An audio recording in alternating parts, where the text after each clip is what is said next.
Hey guys, my name is Jake, and before we take a look at this, I want to let you know that the TS Prof Cadet, the new sharpening system that they're making, is taking pre-orders now. I've got a referral link down below if you want to use my referral link and help the channel out a little bit. I do not have a cadet, and I don't know if I'll be getting a cadet. I just saw on Simple Little Life, it's another Albertan knife channel, he's a knife maker, Simple Little Life, he got a cadet early, and he's got a review of it, so you can check out his video there. I would appreciate it if you'd help me out, though. Maybe use my link, but hey, I understand completely if you want to use the link on his channel. I don't even know if it's a referral link because I haven't watched his review yet.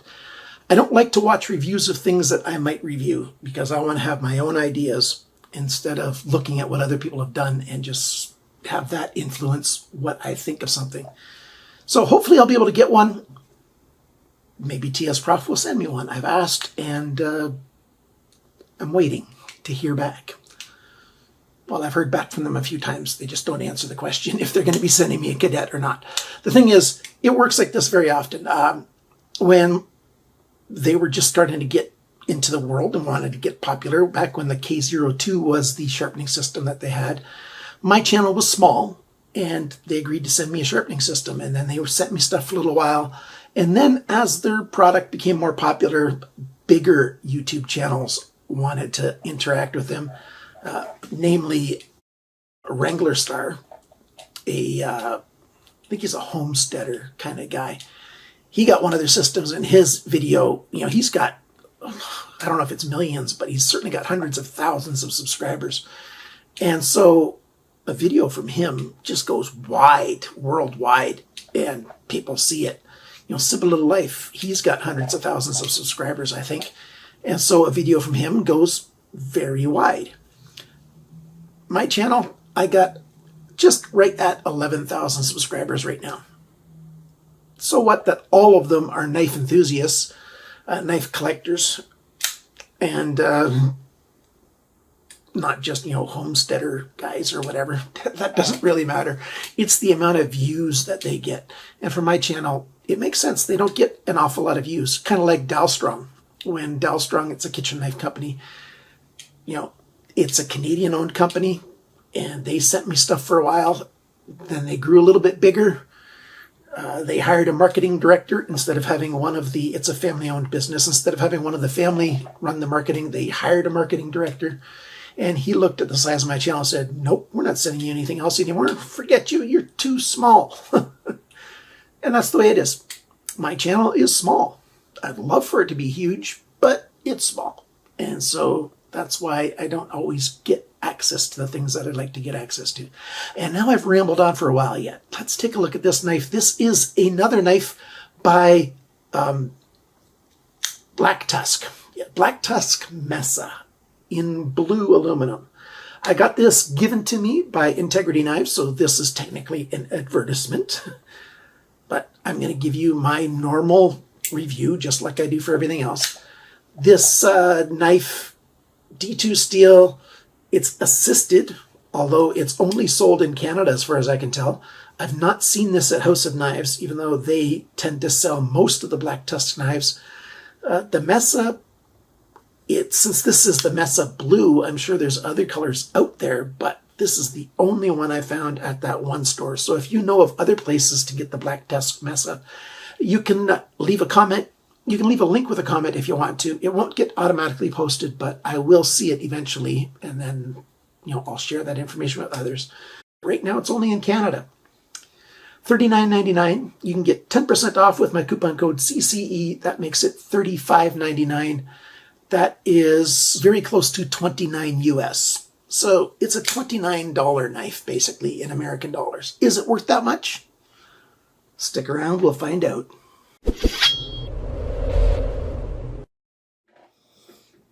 So here's the Black Tusk. We've got a saber grind, which is a flat grind that doesn't go up to the spine. It's sort of got a Japanese Tanto style tip. You can see this grind line goes across here, so it changes going from full thickness, and then where that starts, it's thinning down to the tip. So it's got a very strong tip on this blade. We've got a full belly and about an inch, maybe a little over an inch of a straight section here, about 2 centimeters of a flat section. The rest is all belly. Satin finish on here. Thumb studs that don't have any evidence of how they were tightened. Sometimes you see little notches on them where it shows they had special tools to get them in there. The one side's a little bit dirty around that thumb stud. It was that way from the factory. You can see it from the picture if you look right where the thumb stud meets the blade right there. We've got a plunge that's, quite gradual. On this side, it's fairly smooth. On this side, you can see it from the picture. There's steps going up, and if you run your fingernail on it, you can feel those steps. Sharpness choil, way too small and in the wrong spot. You can see 2 different grind attempts for sharpening it. The first time they went most of the way up the plunge, and then the second time they just went partly. The blade is not sharpened all that well. The grind angles are fairly consistent, and I'll talk about that when I do the measurements. It's not terribly sharp from the factory. The handle, this side, it looks pretty good. This is the show side, and yet this is the side that's got the Torx screw head, and this side's got the flush surface. So I'm assuming whoever put it together the wrong way. I've not taken this knife apart yet. You would think that the smooth side would be on the show side here. Go figure. It's anodized aluminum, so you can feel a very fine texture on it. There's a swedge all the way along here, chamfer, and on the spine it's rounded. It's actually fairly comfortable in hands in terms of how hot it is in the hand, so I like that. It's got major jimping for a thumb rest area, and then it's got the same kind of jimping here for your pinky finger on the belly. It's got like a index finger choil, then a 2-finger choil, and then a last finger choil, and it doesn't quite fit my hand. My pinky ends up across the end of it right there. So my hands are just within to the extra large range.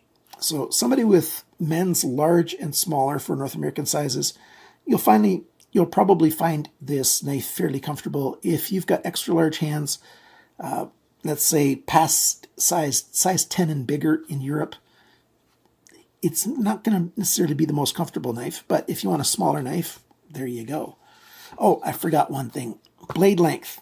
Yes, it's just a little over 3 inches instead of a little under 3 inches.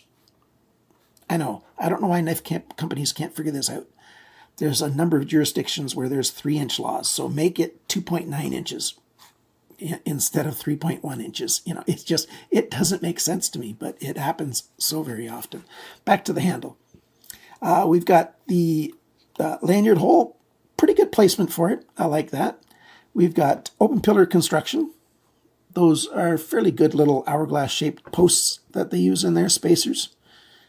The pocket clip is right side only, tip up. Way down from here. Oh, I didn't actually measure that yet, so let's see. Yeah, it's over an inch that it's going to stick out of your pocket. It's a OEM style pocket clip. It doesn't suit this knife at all. On top of that, the screws on this pocket clip are all half stripped out. I've not tried to take them apart yet. If I do, I think they're going to strip completely. The other black Tusk that I reviewed, the Hangdog, had very soft screws. So we'll see. I'm going to try to take this thing apart, but I'm definitely going to be using some drive grip when I do it. Anti-cam out fluid so I don't strip them out as easily. But yeah, the pocket clip is terrible. The pocket clip screws, they're too long. They stick out more than most knives that I've ever reviewed into the space there. We've got a liner lock. Lockup is not bad. It's a tiny bit later than I like for a brand new knife, but not bad at all, so that's a good thing. There is side-to-side blade play, a fair bit actually. I've not adjusted it at all. This is the factory setting, and it was like that when I got it. It had lots of lots of bad blade play. The blade centering is very good. It's almost exactly right down the middle.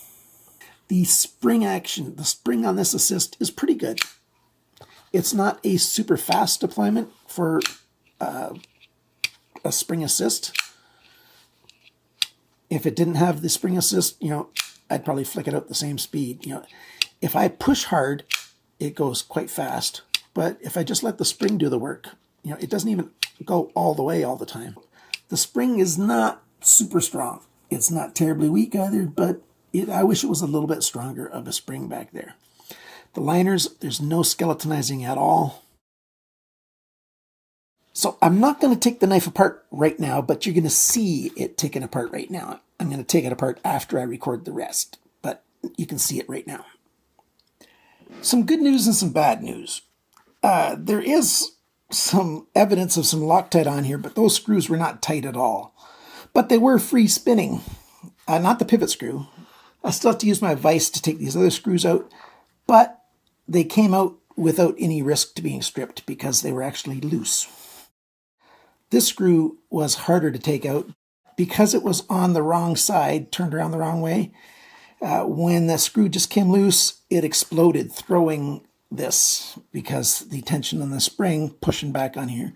You can see how it's just worn away that anodization. It was just pushing it away. They definitely should have assembled it with this end in here so that I would have taken this side off and not the other side. So here, let me finish taking this thing apart now. So let's get this the spring out. That's how the spring works. It pushes on the back of this cutout area. And I know I've got a magnet on there, don't I? And it goes into that hole that's in the blade, and that's its range of motion, where it goes flying open and closed. Let's take this off here for the first time. Here we go. Take the blade out. There's your tiny phosphor bronze washer on one side, white nylon washer on the other side. And that washer doesn't even have the hole in the middle. Like, I'm talking, these are the cheapest of the cheapest parts that they could buy. I'll take a picture of that so that you can see exactly how wonky that is. I'm very glad I had this. I'll move the camera over. Here's a little vise that I use, a tabletop vise. I use that to hold the knife so that I can safely use screwdrivers on either side. I would suggest if you're a knife enthusiast at all, you get one of those because you really do need to have one. So I'm going to wipe all this stuff down, clean it up, put some proper, nice new lubrication in here. The spring does need grease instead of oil, so that's going to be fine. I'll leave that alone. But this oil residue up here and stuff, I'll get rid of that. I only want the grease down in where the spring goes. Is it well made? No. Is it terribly made? No. I'm not going to take the pocket clip off because I'm probably going to sell this knife and I don't want to screw it up so much that it can't get put back on again. Time to go over all the sizes, dimensions, specs, stuff like that. And this will be on the screen when I do it. The weight of this knife, 126 grams. That is 4.5 ounces. The sharpness from the factory, 145 bess. 245 bess. See, there's my note right there. 245. 200 and less is considered sharp. And from the reviews that I do, most knives get, like 150 and less. That's very common for the way I use my testing machine. So 245 is pretty poor. The cutting edge length, 78 millimeters, 3.071 inches. Blade length, tip to the closest spot on the handle, 79 millimeters, 3.11 inches. The blade thickness, I measured it back here on the flats between the thumb studs and the handle. 3.11 millimeters, that's 0.1225 inches, so very close to 1/8 of an inch. The blade depth, the widest spot or deepest spot right here, 28.1 millimeters, 1.106 inches. The thickness of the edge behind the grind, measured, about in the middle of this flat section right here. That is 0.66 millimeters, 26 thousandths of an inch. That's too thick. I like it to be 20 thou or less. Remember, every time you sharpen this knife, it's going to get thicker and thicker and thicker behind the grind. And it needed a sharpening right from out of the box. The grind angles. The grind angles aren't terrible. I'm going to say that it's very close to 20 degrees per side. But what it really is 23.6, 22.2, 19.8 right at the apex of the belly, and 19.9. This side, 19.8, and halfway down, 23.1, and then near the tip, 19.9. So it's actually better than most knives that I see, but we're going to say it's close to 20 degrees per side. The handle length, 106.6 millimeters, 4.197, so basically 4.2 inches. The grip area, it's around 8.5 centimeters, about 3 1/3 inches. The handle thickness, not counting the pocket clip at all, 14.2 millimeters, 0.559 of an inch. On a smaller knife, over half an inch, actually almost 0.6 of an inch. That's a little bit thick. The handle depth, so within the handle, within the grip area, I should say, the widest point is 27.5 millimeters, 1.086 inches. And when the knife is closed, the widest area is right up here, 32.6 millimeters, 1.283 inches. And the total length of the knife from tip to the very end, it's 186.2 millimeters, 7.331 inches. Now, okay, I have to drop something, don't I? Compare that to the Ontario Rat one, which just barely fits on the screen here. Yeah, this is a smaller knife, and yet it's just as thick as it is, as the Rat is. I just forgot to show you this earlier, and I like to show you that for the size comparison. Okay, final thoughts. I've just put the thing back together. Would I buy it if I had to pay it from my own money? No, I would not buy this knife. The phosphor bronze washer, if you noticed in the text when I had taken it apart, I didn't put it in the words because I didn't see it with the naked eye there. It had a burr on both sides. I took a nice little file and I cleaned up the burr, and then I polished the phosphor bronze washer on one of my strops. And watch this now. It's got better action. Still not super action, but it's got better action. Even though I snugged it up so that there's a tiny bit of side-to-side movement, but I don't think I'm going to call that play. It's just because of how narrow those washers are.